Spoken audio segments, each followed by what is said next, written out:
Toledo Wakes Up with Denny Schaffer on Star 105. All right. Now, you said you put this up on Facebook. And are you surprised at the number of folks that are, well, let's say, challenging you for what you're doing and what you did as far as selling dogs? Oh, yeah, when I spoke to your gentleman yesterday that called me, Hold on a second. Ted, gentleman? So awesome. Ted, you're a gentleman. Thank Gentleman you. Ted. Thank you. All right, go ahead, Brandi. I had so many nasty comments. People were saying things to me like that I'm a nasty person and I'm hurting these dogs and breeding them for fighting and that I would sell my own child. I mean, these people were saying the nastiest things to me, and these puppies were already born and they were given to me. These puppies needed homes, and we needed the extra money for the fundraiser.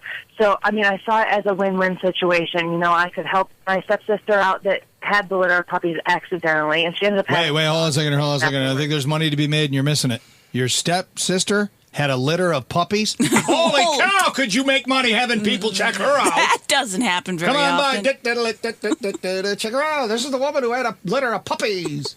I'm sorry. Her dog did. Oh, you left that part out. All right, yeah. See, this is the thing that's amazing.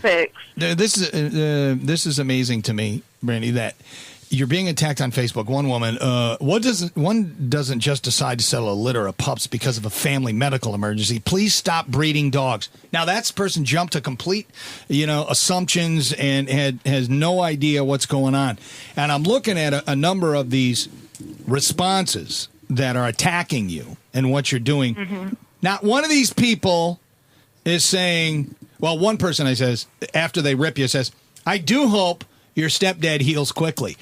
People are putting dogs ahead of human beings, and that, to me, is the whole story. What is wrong with people when they take a stand for dogs that aren't theirs? Now, listen, I love dogs. I love all pets and cats and all that stuff. We have 3 cats, and I love them. And, yes, they are to be treated a certain way, but they are not above, and there are people that believe the other way. They're not above people.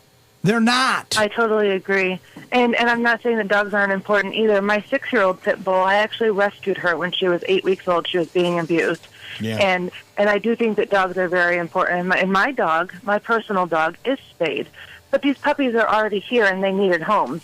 They shouldn't have to sit in a shelter for years until somebody adopts them either. And it depends on what kind of shelter. Either. They may not be sitting long. And you were thinking, well, these puppies need homes, and people typically will buy puppies and that sort of thing. But it's not, I mean, if anything, other people are learning a lesson, because it's not uncommon for people to come across puppies or, somebody to have a litter and not know what to do with them or get rid of them or try to figure out how to handle this. And this, you don't want to just randomly kind of sell them to strangers. It's not safe necessarily for the puppy, and it's not safe for you either, because you don't know who you're going to be dealing with. If anything, Brandi, you're teaching other people a lesson about how to handle this situation. You know what? Call up the Humane Society and say, how should I best handle this? What should I do? And get their answers. And they'll tell you what to do. It doesn't sound to me like you were doing anything intentionally careless on purpose or anything like that. It may not be the perfect way to handle sale of puppies or to handle distribution of them or giving them away. Perhaps if you just gave them away, I don't know if that's any better.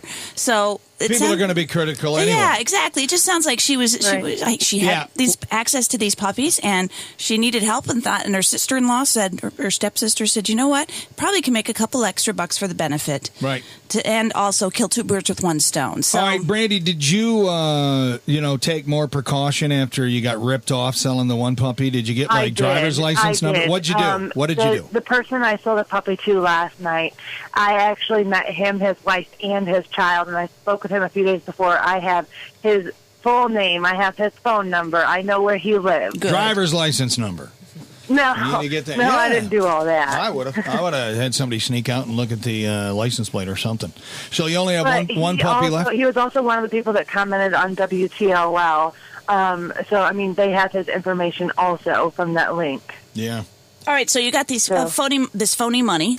Right. And you knew it was phony? No, she didn't know. She went to the gas station to fill up that gas until I went to put money in my stepfather's gas car for him, in his gas tank for him to get to his doctor's appointments, that it was fake, and I was unable to get him gas.